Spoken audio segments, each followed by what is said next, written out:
Tumekuwa na somo letu la Roho Mtakatifu kwa muda wa siku zote hizi za mkutano wetu wa Pentekosti, na bado tupo katika vilele vya mkutano wa Pentekosti, na tunahitaji kuingia kwenye vilele vya mkutano wa Pentekosti. Na unapozungumza Pentekosti huwezi ukazungumza nje na Roho Mtakatifu, kwa sababu chimbuko la Pentekosti ni kile kitu kipi ambacho ni kunena kwa lugha. Wakati watu wamejaa Roho wakajikuta wananena kwa lugha za tofauti, lugha za wanadamu wa dunia zote walio chini ya jua walikuwa wamekwea kwenda Yerusalemu kumwabudu Bwana huko. Jina la Bwana libarikiwe. Na kwetu sisi wa Pentekosti ni kitu cha kawaida sana kwa kuongozwa na Roho, na ni kitu ambacho ni wajibu wa kila mshirika, kila Mkristo kujaa Roho ili maisha yake yapate kuwa salama. Leo nakwenda kuzungumza juu ya kuongezeka nguvu za rohoni. Nakwenda kuzungumza juu ya kuongezeka nguvu za rohoni. Sema kuongezeka nguvu za rohoni. Sema kuongezeka nguvu za rohoni. Sema kwa sauti kama na mdomo, sema kwa sauti kuongezeka nguvu za rohoni. Sijasikia. Kama una kinywa tamka kuongezeka kwa nguvu za rohoni. Wakati wote unapojiachilia kutamka huwa inasaidia sana kufunguka. Hata matokeo ya ujazo wa Roho inategemea sana pia unatamani nini na unatamka nini. Bwana Yesu asifiwe. Mambo ya Mungu hayaende kinyonge kinyonge, na ndio maana wakati wote hata Yesu anapoenda kwenye kaburi anapoitisha ile maiti itoke kaburini, maiti ya Lazaro, hakuitisha kinyonge kinyonge, Lazaro toka. Alitamka. Tunakwenda sambamba, unaambia alilia kwa sauti kuu. Alipolia kwa sauti kuu namna ile, kuzimu ikatetemeka. Kaburi kasema huyu jamaa tumeshikilia watu wengi waliokufa, lakini hajawahi kusikia sauti kama hiyo. Kwa hiyo kule kurarama kwako unapoitoa sauti yako kwa kumaanisha, na ndio chanzo cha matokeo yako. Haleluya, haleluya. Naomba mtu mmoja nisomee kitabu cha Luka sura ile ya kwanza mstari wa 80. Na sura ya kwanza mstari wa 80, Biblia inasema yule mtoto akakua, akaongezeka nguvu rohoni, akakaa majangwani ya kutokea kwake kwa Israeli. Amen. Jina la Bwana libarikiwe. Na zungumza juu ya kuongezeka nguvu za rohoni. Anasema yule mtoto akakua, akaongezeka nguvu za rohoni, akakaa majangwani hata wakati wa kutokea kwake Israeli. Na zungumza kuongezeka nguvu za rohoni. Sisi kama watoto wachanga tuliozaliwa sasa tunahitaji kuongezeka nguvu za rohoni. Mwanadamu yuko kama huyu hapa unayemwangalia.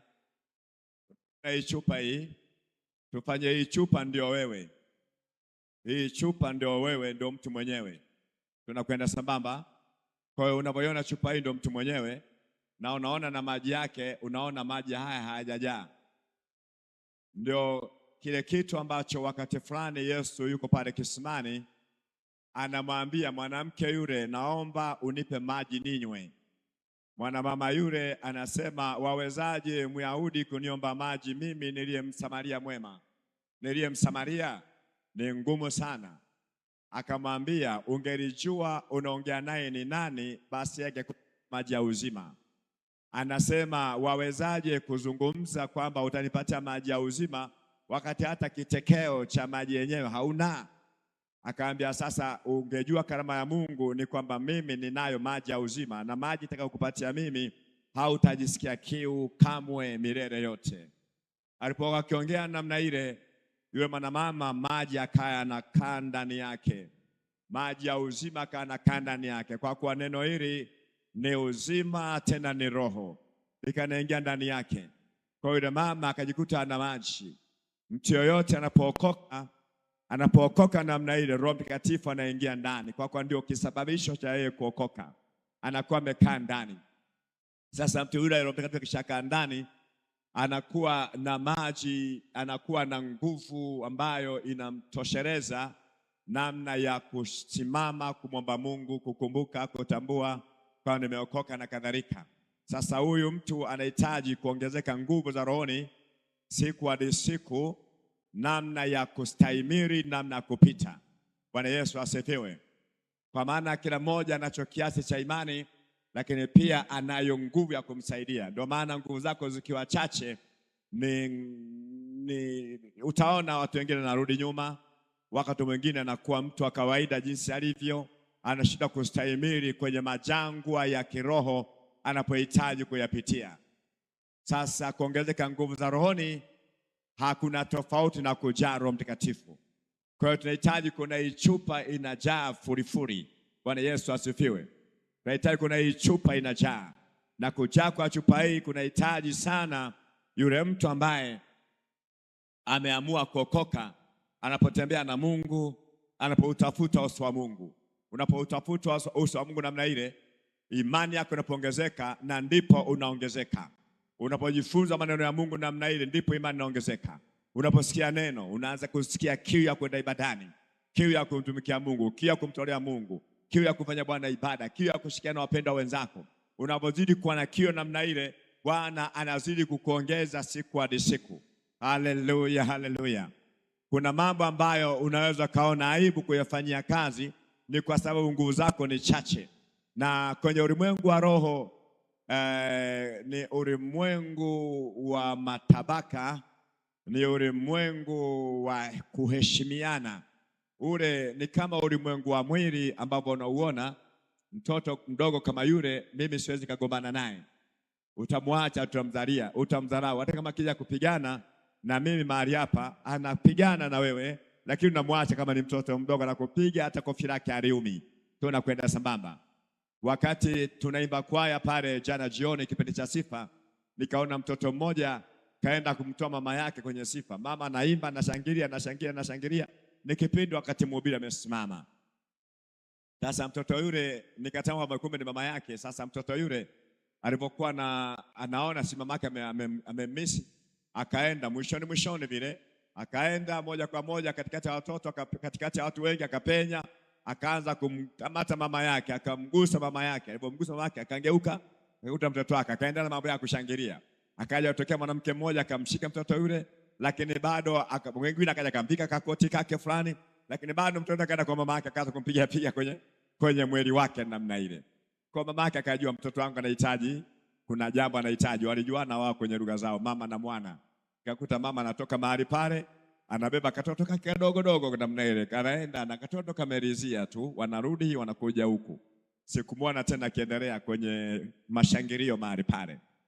Kwenye ulimwengu wako kwa hivyo, kuna nguvu zingine wewe huwezi kukabiliana nazo, zinakuonea huruma tu kwa sababu ni mchanga. Pamoja na kuokoka kwako, unasema nina Yesu, wachawi hawezi kukugusa hata kidogo, na kuacha tu, maana wewe ni mtoto mdogo.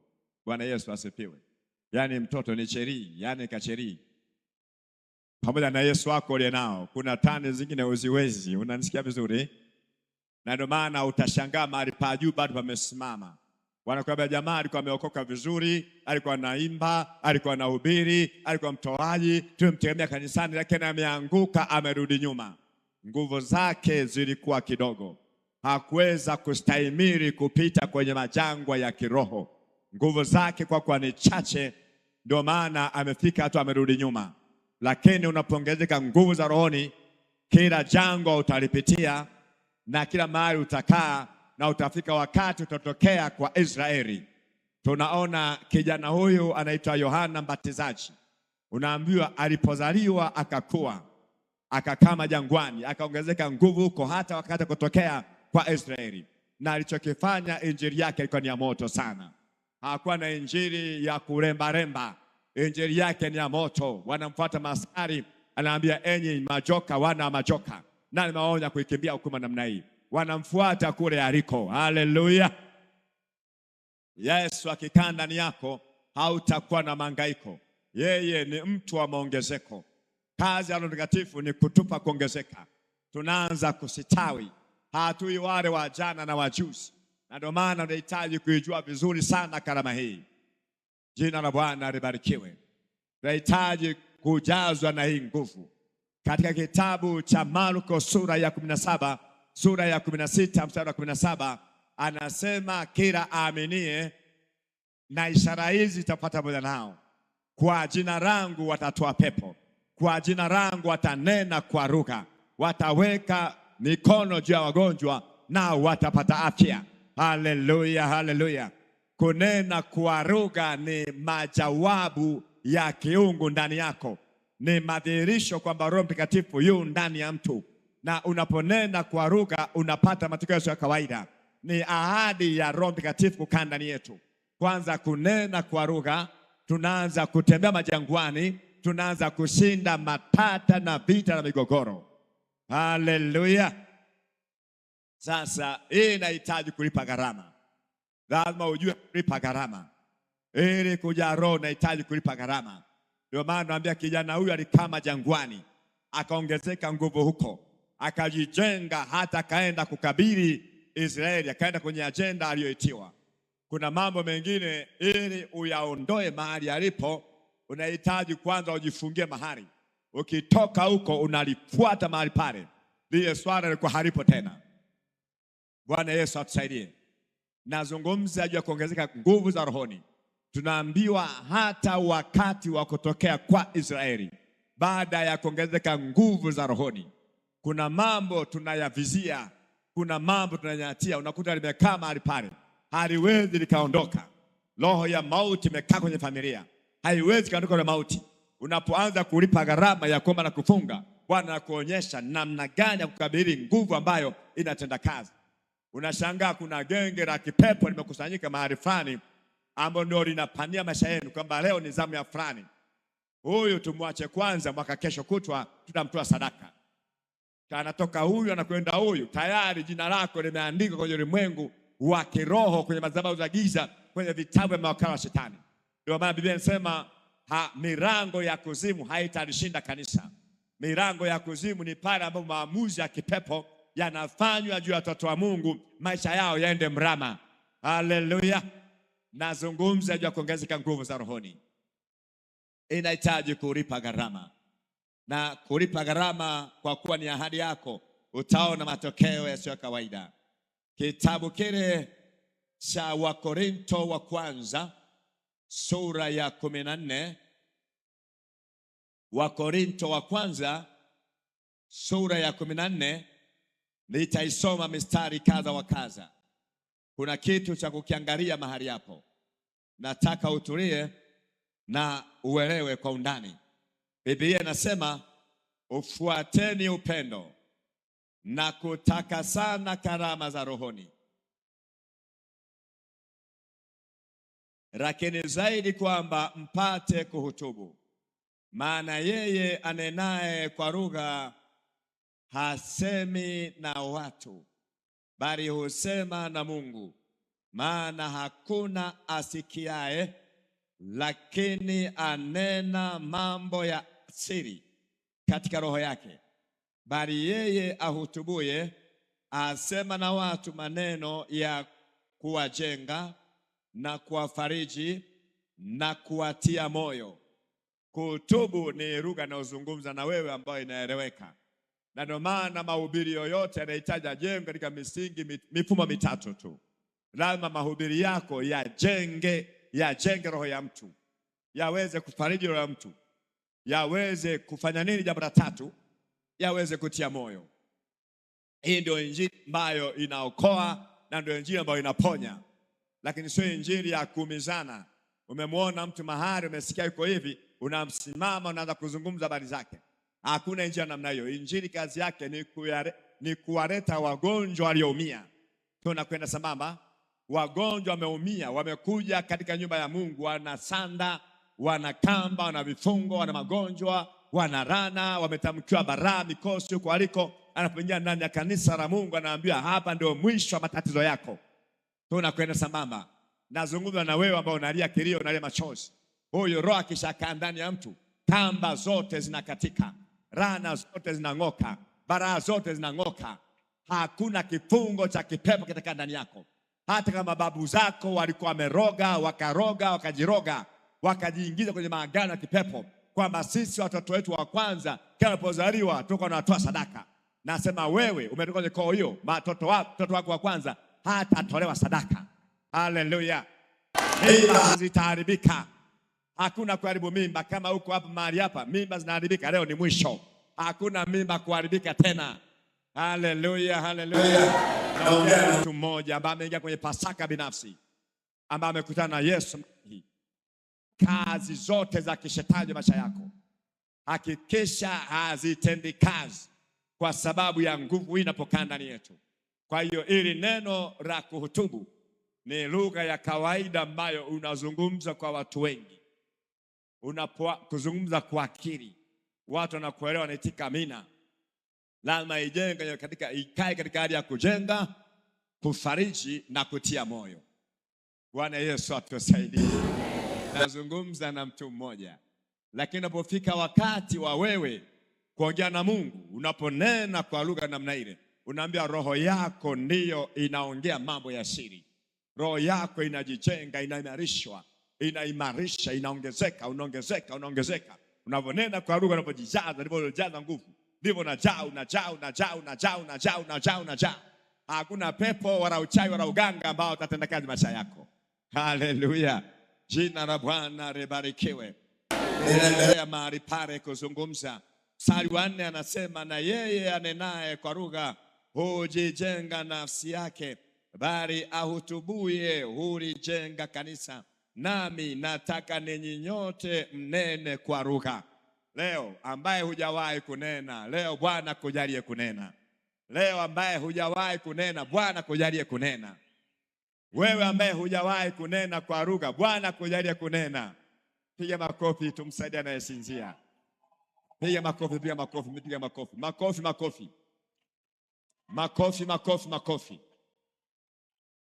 Okay, kwa tunasinzia simama tu. Bwana Yesu asifiwe. Kwa tunasinzia usimama. Sio usikubali kusinzia. Na usigamie kiti hivi. Wewe kaa hivi. Kwa tunasinzia kaa hivi. Tutakwenda sambamba. Na tena mwe mnaamulika sana unasinzia ili aliangalia anapolala usingizi. Kwa mtu anasinzia mulike vizuri. Alafu baadaye anakuja kwa hakumni kwa nala namna hiyo, mnatia huruma. Mnatia huruma kweli kweli, mnaolala usingizi. Bwana akusaidie. Lakini wengine najua ameniombea sana usiku kucha, wameombea sana kongamano hili, ndio maana nalala usingizi.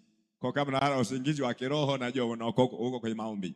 Lakini kama hujalala kuomba kwa ajili ya haya, nalala usingizi tena kwa ni mtu akushangaza. Jina la Bwana libarikiwe. Nyakati hizi tunaona upendo wa wengi kupoa. Moja sababu ya upendo wa wengi kupoa nyakati za mwisho ni ukosefu wa nguvu za rohoni. Ndio maana nataka sana upendo. Ufuateni sana upendo. Lakini nataka sana karama za rohoni mwenazo. Kisha kwa na karama za roho, mtaweza kunena kwa lugha, mapendo yatakaa katikati yenu. Haleluya. Umewahi kuona wapendwa wanasalimiana, amina, amina, amina, afu huyu anarukwa, afu wanakaa watu wawili watatu wanamsengenya mwenzao. Maana yake upendo umepoa. Nguvu za rohoni ni chache. Kafika hatua amekuwa msengenyaji. Wewe usiwe hivyo. Kanisa linajazwa na mapendo. Lazima ufuateni sana upendo na kutaka sana karama za rohoni. Nazungumza juu ya kuongezeka nguvu za rohoni. Tunaambiwa kwenye kitabu cha Luka sura ya 4 kwamba Yesu alipojaa Roho Mtakatifu akaongozwa kwenda nyikani kujaribiwa huko na Ibilisi kwa muda wa siku 40. Luka 4 mstari wa 1 na wa 2. Alipokwisha kujaa Roho, Yesu akijaa Roho, ndipo akaongozwa kwenda majangwani.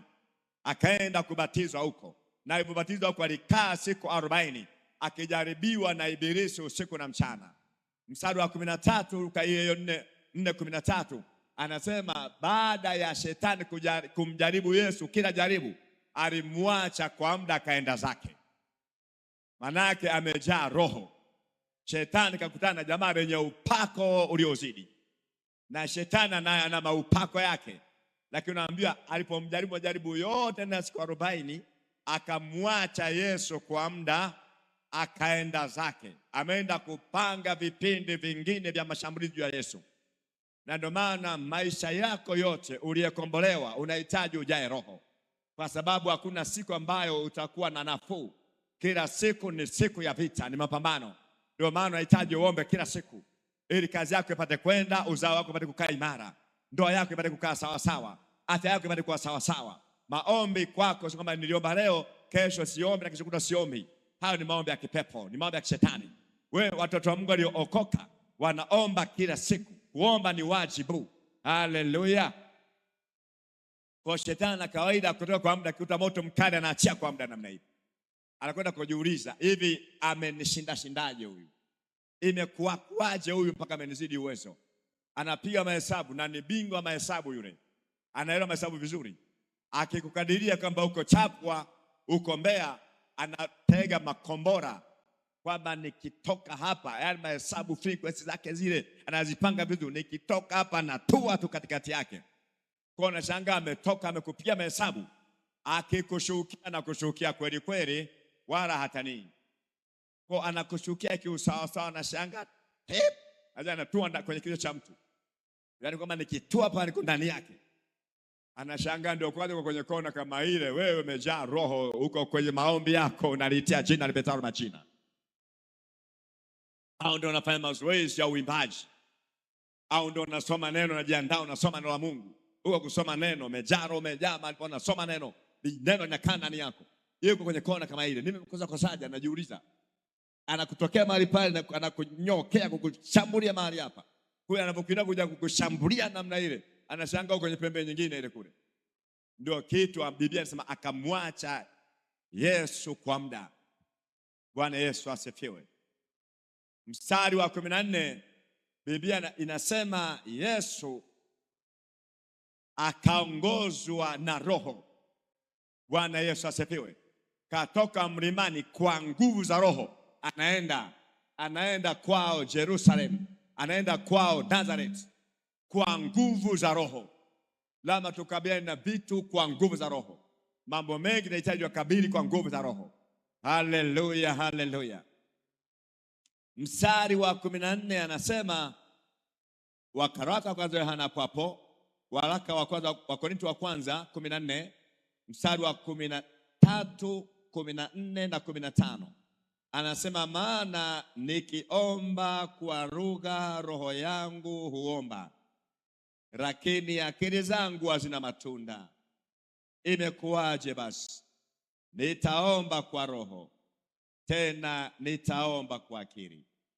Pia nitaimba kwa roho, tena nitaimba kwa akili pia. Haya maneno si maneno ya kupita tu ya kujiburudisha. Ni maneno yanayomwelekeza mtu mmoja kwamba anachohitaji sana anene kwa lugha. Unapoimba, imba katika roho. Unapoomba, omba katika roho. Leo watu wengi wanashindwa kuingia kwenye maombi ya masafa marefu, ni kwa sababu ya kuomba maombi ya akili. Maombi ya akili wakati wote yanajaa ule ubinafsi. Nataka mkate, nataka waksi, nataka kiatu, nataka ng'ombe, nataka mtaji, nataka hiki, nataka hiki, nataka hiki, nataka hiki. Kuna vitu ambavyo ni ngumu sana kupata majawabu, kwa sababu Mungu anajua unatoka wapi na kwenda wapi. Hata ingekuwa ni wewe na mtoto, kesho amekuja nataka nguruwe, kesho amekuja nataka sungura, kesho amekuja nataka kiatu, kesho amekuja nataka hiki, nataka hiki. Anakuwa tu nikutakaga tu, anakuwa nikutakaga tu, anakuwa nikutakaga tu. Utashinda kumwelewa. Bwana Yesu asaidie. Lakini tunapokuwa watu wazima, tunapofika wakati tunaongozwa na Roho, tunanena kwa lugha. Unafika wakati unaanza kufanya maombezi katika roho ya mji. Unafanya maombezi ya mji wako, maombezi ya nchi yako, mwanzo mwisho, masaa matatu, masaa mawili, lisaa zima unaombea mji wako, kwa sababu upo katika roho. Kuna mambo hayawezi kuondoka pale. Bwana Yesu atusaidie. Kamuulize mwanamke mmoja anaitwa Hana.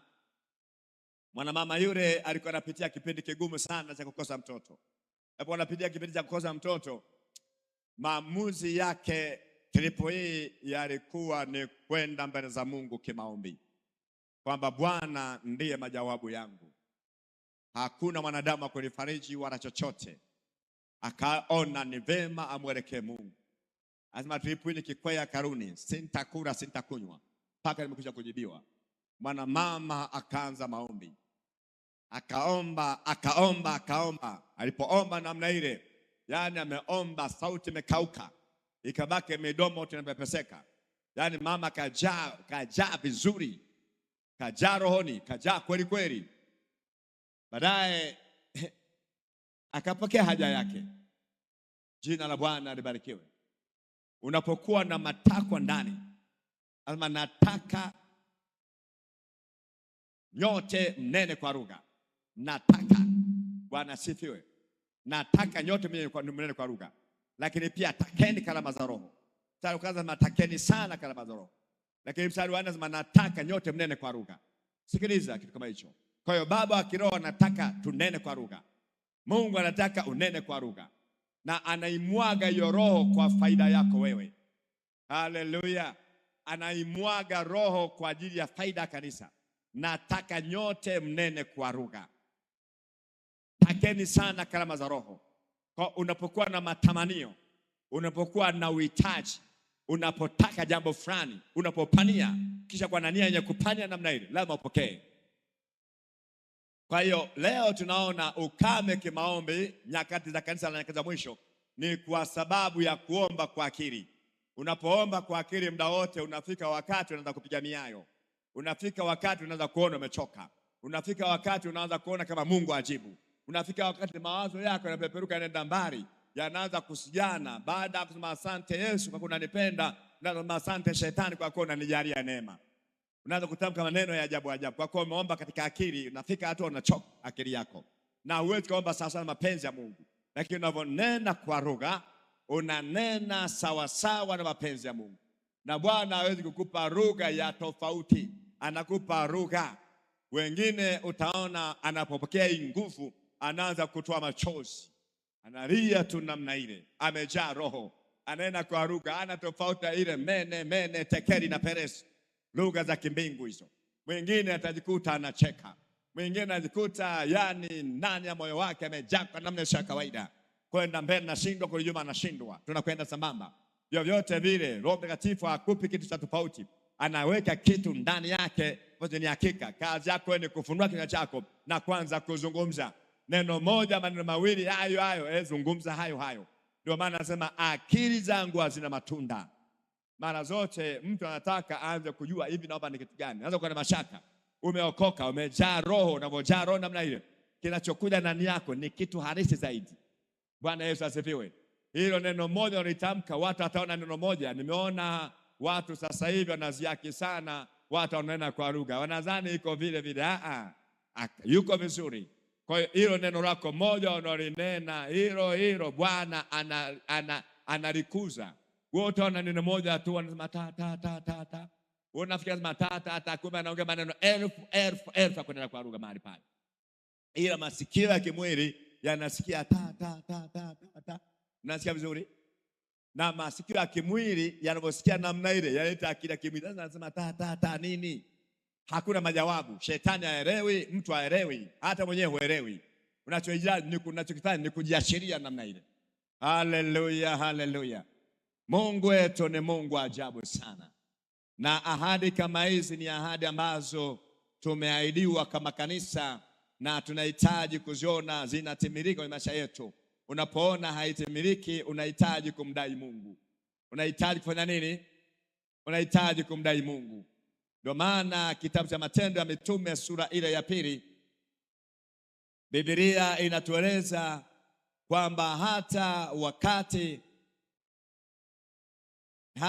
ilipotimia siku ya Pentekosti, walikuwako wote mahali pamoja. Kukaja ghafla toka mbinguni uvumi kama uvumi wa upepo wa nguvu ukienda kasi, ukaijaza nyumba yote waliokuwa wameketi. Kukawatokea ndimi zilizogawanyikana kama ndimi za moto uliowakalia kila mmoja wao. Wote wakajazwa Roho Mtakatifu, wakaanza kunena kwa lugha. Wakaanza kunena kwa lugha nyingine kama Roho alivyowajalia kutamka. Ni tendo la kujiachilia, ni tendo la matamanio, ni tendo la matakwa. Bwana, nahitaji ahadi yangu ipate kutimia siku ya leo. Tuko mahali hapa, hatujakusanyika kwa hasara, tumekusanyika kwa faida. Tunahitaji kutembea katika uzoefu wa kimbingu. Tunahitaji kuongea lugha za kimbingu. Tunahitaji kutembea, tuko duniani, tunahitaji kutembea na uzoefu wa mbinguni, kutekeleza matendo ya kimbingu. Haleluya, haleluya. Tunaambia zile ndimi zilivyoonekana kwa macho ya kibinadamu ni kama miali ya moto imekaa juu ya kila kichwa cha mmoja. Yaani kila aliyejaa Roho, aliyeokoka, ni mwanafunzi wa Yesu, wakiangalia utambaji wa okoka wanaona ana ulimi, ana ndimi za moto imekaa kichwani kwake. Kamoto kanawaka namna hii, kamoto kanawaka namna hii, kanawaka namna hii. Kale kuwaka ile ni ishara kuna kitu cha tofauti ndani yao. Haleluya, haleluya. Lakini ndani yao nini kinatoka? Biblia inasema Yoeli nabii alitabiri. Petro amejaa Roho sasa. Anaanza kuwaeleza Yoeli alitabiri. Sikiliza mstari ule wa 19, 17 hadi 19, 2 Matendo ya Mitume. Anasema itakuwa siku za mwisho, asema Mungu, nitawamwagia wana wote, watu wote Roho yangu, na wana wenu na binti zenu watatabiri, na vijana wenu wataona maono, na wazee wenu wataota ndoto. Kumbe hata kuota ndoto ni matokeo ya Roho Mtakatifu kukaa ndani ya mtu. Kuona maono ni matokeo ya Roho Mtakatifu kukaa ndani ya mtu.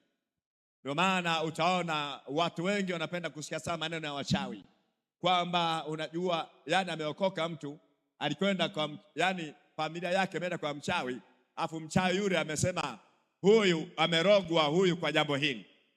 Na yeye yuko ndani ya kanisa, amesikia upande wa pili, taarifa ile ya upande wa pili, anataka kutembea nayo. Waliniambia mjomba wangu alirogwa na mtu fulani. Analikuta anaanza kumchikia mtu fulani. Acha mambo kama hayo. Tunakwenda sambamba. Ulimwengu wa giza uko vile. Sisi tuna vyanzo vyetu vya taarifa. Chanzo chetu cha taarifa ni Roho Mtakatifu. Chanzo chako cha taarifa ni Mungu. Mungu anasema nini ya maisha yako? Anakueleza nini ya tatizo hilo nalo? Juu ya mapito yao unayopitia. Juu ya msiba huu ambao unauogopa na unatetemeka. Uhitaji kutoa hata senti moja kwa ajili ya kutoa makafara au kuchanja chale au kuingia kwenye maagano. Walienda wao, hawana Mungu. Sisi tuna Mungu. Hatushirikiani na ibada za kipepo. Sio nakwambia tunajua wewe umeokoka, wewe kaa hapo tupe fedha tu, wewe changia fedha, wewe ni mtu wa Mungu, wanakuja ni mtu wa Mungu, changia fedha. Ukichangia fedha umeingia kwenye ushirikina. Ile fedha yako ni kiunganishi na unganisha roho yako. Kesho watatoa mtoto wako. Bwana Yesu asifiwe. Kuna watu wengine wameenda misibani, wameenda kushiriki kwenye misiba, alipoenda tu hajarudi. Alipoenda kakuna na kichwa, amerudi naye chali. Kwa nini? Alipoingia kule alikosa nguvu za rohoni. Akakutana na wakuu wa marango wa familia. Wanasema sisi hatuwezi kazika mtu huyu hivi hivi, kwa kuwa amekufa kwa magonjwa haya, ili madhara situpate, tunahitaji kuchanja tare, tunahitaji kuchanja chale, tunahitaji kunywa dawa hii. Na kila mmoja tu mchango kiasi fulani. Unaposhiriki matendo kama yale, tayari nguvu zako zimeshakwisha. Umekuwa kama wao. Na kwa wao naelewa kinachoendelea, unakuwa mateka nguvu za giza. Bwana Yesu asifiwe. Kazi yetu ni kufanya mapinduzi.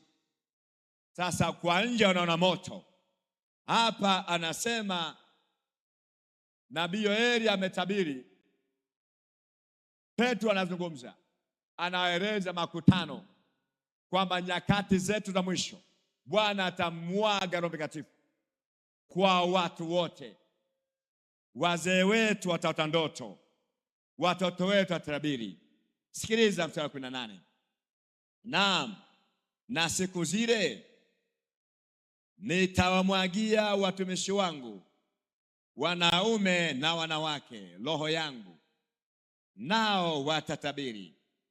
Nami nitatoa ajabu katika mbingu juu na ishara katika nchi chini, damu na moto na mvuke na moshi.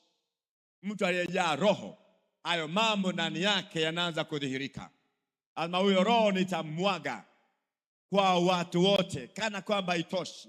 Anasema mstari wa 18, nitaimwaga roho yangu kwa wanawake na wanaume. Ndio maana leo hii mwanamke hatusemi anakaa kule ndani ya kanisa, tunachanganyikana tu, tunakwenda sambamba. Agano la Kale mwanamke kule, mwanaume huku, pike vyake vyake, na mwanamke kwa hesabiwi. Lakini kuanzia nyakati za Agano Jipya kimevunjwa kiambazo, kimebomolewa. Mwanamke na mwanaume wote ni sawa sawa, wote wanapokea roho mmoja, roho yeye yule mwenye uwezo kugawa vipawa na karama kwa kila mmoja. Haleluya!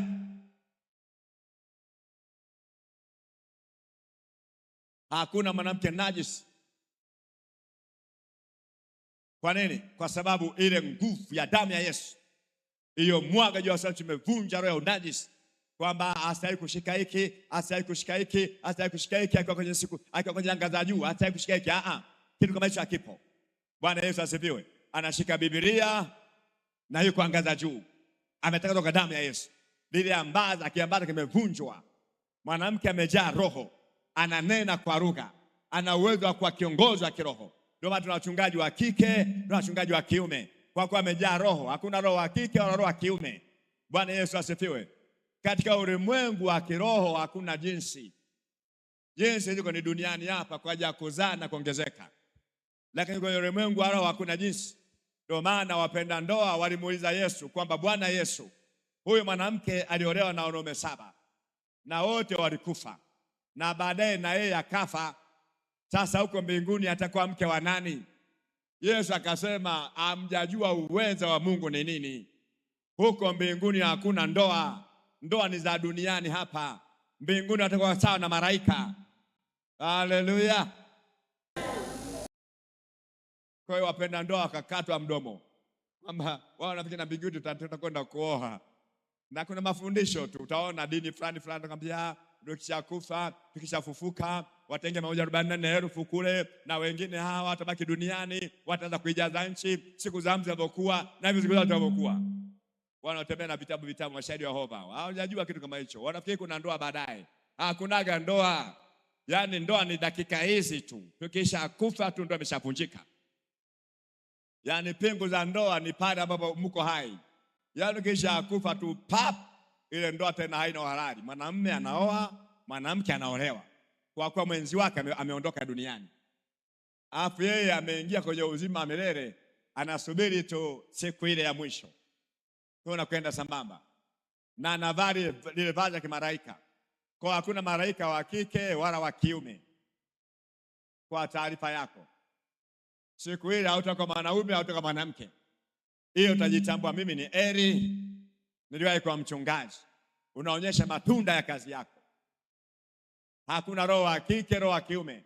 Ndio maana roho akiingia kwa mwanamke anafanya yale roho huyo akiingia kwa mwanaume. Maadamu yule roho yule mwanamke ameletwa duniani kwa kusudi hili, na mwanaume ameletwa kwa kusudi hili. Hapa kila mmoja yuko kivyake. Tunafanana tu kisura wakati fulani, na rangi na maumbile na vimo, lakini kila mmoja ni vyake. Hakuna aliye kama wewe. Umekuja kivyako, utaona kivyako. Dunia na watu bilioni 7, hatufanani hata kwa chembe moja. Kila mmoja ameumbwa hivyo. Ndio uwezo wa mbingu ulivyo. Ndio Mungu alivyo. Haleluya, haleluya. Kwa hiyo tunaambiwa, anasema nitaimwaga roho yangu. Roho wa Mungu atamwagwa kwa wanawake na kwa wanaume, na ishara hizi zitapata pamoja nao. Kwa hiyo sikiliza mambo kama hayo. Mungu wetu ni Mungu ajabu sana. Ndani yako tegemea miujiza. tegemea ukuu wa Mungu ndani yako. Mungu wetu ni mtenda maajabu. Wewe ni mtu wa miujiza. Ni mtu wa ishara. Lazima ishara hizi zitafuata hao waaminio. Bwana Yesu asifiwe. Kwa hiyo watu waamini, ishara zinakaa ndani yao. Sisi kazi yetu ni kutamka. Unapotamka namna mambo yanakwenda. Nazungumza na mtu mmoja ambaye yuko mahali hapa. Kama imani yako iko chini, imani yako ipande juu. Imani yako iongezeke. Unapoingia kwenda kufanya maombi namna ile, na kwenda kwenye matamko, tunakwenda sambamba. Na kama umekuja mahali hapa unahitaji kuja kuombewa, utapita tu mbele moja kwa moja, tutakuombea ili urudi nyumbani kwako umefunguliwa, hauna kamba ina yoyote. Haleluya, haleluya. Yeye ni Mungu wa ajabu sana. Anatenda kwa namna isiyo ya kawaida. Shetani kazi yake ni kuonea watu, ni kufunga watu. Unasimamisha yeye kuwa mfungwa hata mara moja. Wale jiuliza hata hivyo watu wale Mayahudi. Wanamwambia Yesu, "Natuambiaje tukiwekwa huru tutakuwa huru kweli kweli tukijua neno lako?" Hatujai kuwa wafunga mtu yoyote sisi. Katika Yohana 8:32. Azma mngelikuwa mko huru, msingetaka kuniua. Na baba yenu Ibrahimu alikuwa ni baba yenu, basi msingetafuta haya yote. Wakamwambia, "Tunajua sasa una pepo wewe. Tunakwenda sambamba. Tumeenda magerezani." Au kama hata kama unaenda magerezani unakuta kuna wafungwa katika gerezani, unaweza kushangaa na safisha mahali hapo. Akawa ni mfungwa. Sasa unajiuliza mbona hajafungwa, hana kamba mikononi? Ni mfungwa vipi? Ni mfungwa tu, kama mavazi akifungwa, katamkiwa neno kwamba kwa kosa hili utakwenda miaka 5 gerezani na kazi ngumu. Yaani hapo anabebwa kilandinga, anapelekwa kwenye nyumba ya wafungwa. Kwa amekuwa ni mfungwa mpaka ile neno liishe likamilike. Ni maneno yametamkwa na hakimu. Sisi ni mawakili wa siri za mbinguni. Ni mabarozi wa Yesu. Tutakwenda kutamka juu ya kila kifungo cha maisha yako kikatike, kifundike, kivunjike. Wewe sio mfungwa. Tunahitaji kujaa roho, tuwe watu huru ili biashara zetu zipate kwenda, mipango yetu ipate kwenda. Haleluya. Amen. Jina la Bwana libarikiwe. Amen. Sema nampenda Yesu. Sema nampenda Yesu. Nazungumza kujaa roho. Roho Mtakatifu akijaa katika mtu, utaona nguvu, utaona upako na mkalia mtu huyo. Isaya sura ile ya 10 mstari ule wa 27. Isaya 10 mstari ule wa 27. Muangalia neno hilo jinsi lilivyo. Haleluya, haleluya. Isaya 10:27. Biblia inasema,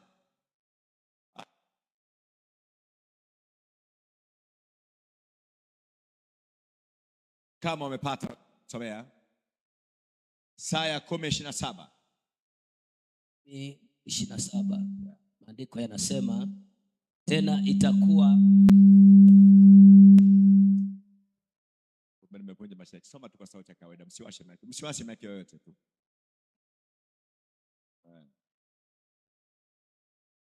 Tena itakuwa huyo, mzigo wake utaondoka begani mwako, na nira yake shingoni mwako. Hebu naomba tuseme wote kwa sauti. Rudia tena. Rudia tena.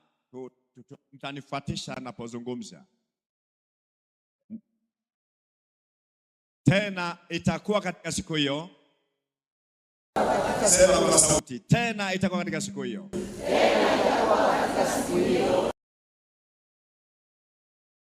Mzigo wake utaondoka begani mwako. Mzigo wake utaondoka begani mwako. Hebu simama kwa miguu yako. Sema kwa sauti. Usiongee kama umemeza kiazi kwenye koo lako. Ndoa ndazi au kibama kimekwama kwenye koo lako. Sema kwa sauti. Bwana Yesu asifiwe. Ongeza sauti mtumishi. Mzigo wake utaondoka begani mwako. Mzigo wake utaondoka begani mwako. Hayo ni maswali ya kufikirika, ya kujiuliza. Nani aliweka mzigo wake juu yako? Sema, mzigo wake utaondoka begani kwangu. Laana yake itaondoka begani kwangu. Magonjwa yake yanaondoka juu ya maisha yangu. Kila mikosi na laana vitanikalia. Endelea namna hiyo.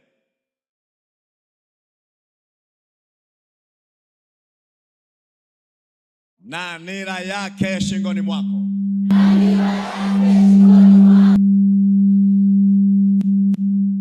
Usinikorofishe maiki bwana. Hiyo na keleka kweli na shingoni mwako. Nira yake shingoni mwako. Nayo nira itaharibiwa. Nayo nira itaharibiwa. Kwa sababu ya kutiwa mafuta. Kwa sababu ya kutiwa mafuta. Kwa sababu ya upako. Kwa sababu ya upako. Upako unapokuja juu yako. Upako unapokuja juu yako. Kila nira inavunjika vunjika. Kila nira inavunjika vunjika. Kila mzigo wa kipepo unaondoka. Kila mzigo wa kipepo unaondoka. Kila nira shingoni inakatika inavunjika. Haya ni mambo ya kiroho. Tunachohitaji ni kuongezeka nguvu za rohoni. Usipoongezeka nguvu za rohoni, mambo kama haya ni ngumu sana kuyatambua. Unaweza kunatembea unaishi ni mfungwa. Wakati fulani nimesafiri kuelekea Lubumbashi, nyakati zile nafanya biashara. Nilipoenda Lubumbashi namna ile, kumbe naenda ni mfungwa tayari. Natembea ni mapingo, nimeshafungwa tayari. Kazi yangu imefungwa na shetani hataki aone nafanikiwa. Na mimi na ndoto za kufanikiwa. Kaa kwa dakika moja hivi. Na mimi na ndoto za kimafanikio na safari yangu, na nina imani sio ya kawaida. Lakini nimetoka hapo ni mfungwa, na safari ni mfungwa. Naingia Kongo ni mfungwa, naingia ndani ya nyumba Lubumbashi ni mfungwa. Biashara yangu imefungwa. Na nilikaa miezi mitatu ni mfungwa. Paka siku ya mwisho nilipoingia kwenye maombi ya siku 2 ya kufunga kavu. Kwa nini biashara yangu haiendi? Ndipo nikashangaa siku nayofungua niko ndani ya gereza, na gereza lenyewe liko chini ya ardhi. Kuta zake, lango lake, kuta yake ni nene kama kuta hii hapa. Ile lango la chuma lile, na linafunguka kwa remote control. Nyakati hizo havijakuwa vitu vingi. Kwa niko chini ya gereza, niko ndani ya gereza chini ya ardhi. Gereza liko chini ya ardhi. Nimekaa mahali pale. Sasa anapoingia mfungwa mwingine, mabusu mwingine anatupa mle ndani, ndipo nikajitambua kumbe ni mfungwa. Anakuta kuna mapanya na kula watu mahali hapo. Yaani wanavotupa mle ndani wanaliwa juu kwa juu. Afu na mimi niko mle ndani na mapanya yale wala nisogelei. Lakini ni mfungwa, niko mahali pale. Alafu naambiwa sasa kifungo chako kimekwisha. Na utapata hasara shilingi 300.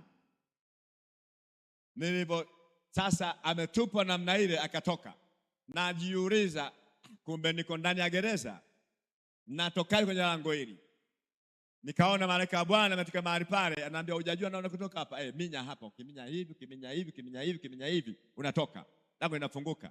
Sasa haamini yeye, anasema mimi ukiminya hapa, linafunguka. Anaonyesha anaminya kwa kuminya kabisa, lakini lango halikufunguka. Nikasema okay, nikaanza kuminya 1, 2, 3, 4, 5, 6. Hivyo minya likafunguka, nikanatoka. Ndio mchezo maisha. Kuna mambo unahitaji uchukue hatua wewe. Mbingu zinatoa maagizo. Takeni sana karama za rohoni. Na ameviacha kama hivyo viko hapo. Anasema kuna watu wanaweka nira, wanaweka mizigo juu ya watu. Wanawatuisha watu laana, magonjwa, tabu, shida. Unafika watu wanaanza kuzoea hali. Unazoea hali fulani ulionayo. Ni hali ngumu ndio unazoea ile hali. Hatuhitaji kuzoea matatizo ya aina yoyote. Mungu anatuwazia mema usiku na mchana.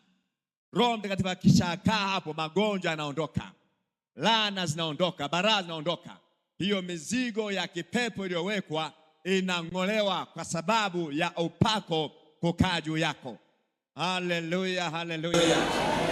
Unaiona chupa imejaa, lakini bado haijakuwa furifuri, ina nafasi. Unaiona chupa imejaa hapa, lakini bado inafanya nini? Bado inayo nafasi. Kwenye kitabu kile cha Yohana sura ya 7 mstari ule wa 37 mpaka mstari ule wa 39, Biblia inasema bila kumung'unya maneno kwamba hata siku ya mwisho, siku ile kubwa ya sikukuu, Yesu akasimama akapaza sauti yake akasema, mtu akiwa na kiu na aje kwangu anywe. Aniaminie mimi, kama vile maandiko yalivyonena, mito ya maji yaliyo hai yatatoka ndani yake. Na neno hilo alilisema katika habari ya Roho, ambaye wale waaminio watampokea baadaye, kwa maana Roho alikuwa hajaja kwa sababu Yesu alikuwa hajatukuzwa. Yesu anazungumza aliye na kiu aje. Bwana Yesu asifiwe. Aliye na kiu nini? Aje ayanywe maji ya uzima bure. Aniaminie mimi, mito ya maji yatoka ndani yake. Mito ya maji kutoka ndani yake ni kwamba hapa unaona huyu ndio mtu amejaa Roho lakini bado hajafurika. Tunakwenda sambamba. Unapozungumza upako, kupakwa mafuta, sawa? Azma ile nira, azma yani ile mzigo unaondoka kwa sababu ya kupakwa, kwa sababu ya upako, kwa sababu ya mafuta ndani yetu. Kwa hiyo upako unapokaa juu ya mtu ni kwamba kikombe kimejaa, kinafurika. Ni kwamba hii chupa imejaa, inapojaa namna hii, inapomwagika namna hii, azma mito ya maji yatoka ndani yenu. Bwana Yesu asaidie. Jina la Bwana libarikiwe. Kwa hiyo mito itatoka ndani yenu. Kwa hiyo tunahitaji kutirisha mito. Na unafika wakati wa kumwagika, ule mwagiko wa Roho, ndipo hakuna takataka ya magonjwa ambayo itakaa ndani ya mtu. Hakuna takataka ya rani itakaa ndani ya mtu. Hakuna takataka ya kushinda itakaa ndani ya mtu, kwa sababu mafuriko yale yamemiminwa, una mwagiko. Haleluya. Jina la Bwana libarikiwe. Yani mito ya maji kutoka ndani yako. Kwa hiyo umeoga ndani na uko nje unakoga, ni mnyevu wakati wote. Hakuna pepo atakayening'inia kwenye mwili wako, hakuna pepo atakayening'inia kwenye nafsi yako, hakuna pepo atakayening'inia kwenye roho yako, kwa kuwa wanadamu anao utatu.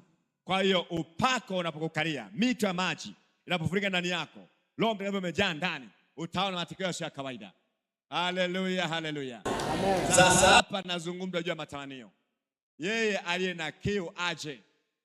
Kwa hiyo inahitaji kiu ndani ya mtu. Inahitaji utashi ndani ya mtu. Inahitaji ufike wakati hiki sikitaki, nataka kile. Nataka kile. Nataka kile. Mambo ya Mungu unahitaji kuyatamani. Haya ni mambo ambayo yatamaniwayo. Yesu anatuonyesha kwamba tukimpata huyu Roho tumepata kila kitu. Hatuhitaji kama baba anayetoa mkate kwa watoto wake, anaomba mtoto wake yai ampingie, anaomba mtoto wake mkate ampijiwe, anaomba mtoto wake samaki ampinyoka, anampa kipawa chema. Ama hata Baba yetu wa mbinguni atatupa vipawa vyema. Mungu anatuwazia mema. Mtoto wa Mungu anapoumwa, anapotembea kwenye magonjwa, Mungu afurahishwi. Mungu anasikia vibaya sana. Atamani mtoto huyu atoke mahali fulani. Bwana Yesu asifiwe. Amen. Nikuhadisie hadithi moja. Baada ya hapo tutakwenda kumwomba Mungu. Kipindi fulani nilipotoka Israeli, nikajikuta ninaumwa sana mguu. Niko Israeli naumwa mguu na narudi naumwa mguu. Nilipoenda hospitali kwenda kuchunguza ni nini, nikaambiwa ndio kwanza inaanza stroke. Yaani wanaambiwa umewahi ndio stroke ndio inaanza. Umewahi sana afadhali, lakini jitahidi pastor, uvumilie muda wa mwaka mzima utameza vidonge. Yuko ni asubuhi na jioni. Vidozi ya mwaka mzima. Sasa daktari ananiambia utameza vidonge kwa mwaka mzima, mimi naanza kujiuliza huduma itakuwaje? Tafanyaje kazi ya Mungu sasa? Bako na meza asubuhi na meza jioni. Unaweza ukapigwa pini na ibilisi kama mchezo tu. Nikachukua vile vidonge vile nikameza wiki la kwanza, nikameza wiki la pili, nikameza wiki la tatu, nikameza wiki la nne, nikameza mwezi, nafikiri kama mwezi mmoja nimaliza, si miezi miwili nimaliza.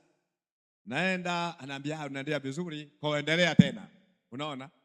Unapewa mzigo mzito. Nikaona hii sasa biashara mbovu hii. Kaona hii biashara hii sasa. Kwanza nikaanza kuona naanza kupungua. Nikajua hapa nakwenda kupata mwelekeo hapa. Nilichokifanya baada ya kwenda vile nimefariwa namna ile. Unajua madaktari wanaongea vizuri sana. Kauli zao nzuri zinapendeza sana. Wanakutia moyo, ni wazo nzuri sana. Mimi nikaachana nazo.